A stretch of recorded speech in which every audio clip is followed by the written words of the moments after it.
அழைக்கின்ற போதெல்லாம் சளைக்காமல் வருபவனே, கேட்பதற்கு முன்பாக கொடுக்கின்ற பெரியவனே, என்னை நீயும் ஏங்க வைத்து பார்ப்பதிலே நியாயமில்லை. என்னை நீயும் ஏங்க வைத்து பார்ப்பதிலே நியாயம் இல்லை.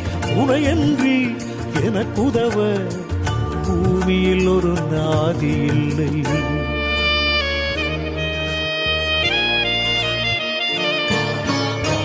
கண்ணீரை கண்ட பின்பும் கருணை வரவில்லையோ, துன்பத்தில் வாடும் போதும் துணைக்கு வர மனமில்லையோ. சொல்குருவே என் சர்க்குருவே, சொல்குருவே என் சர்க்குருவே.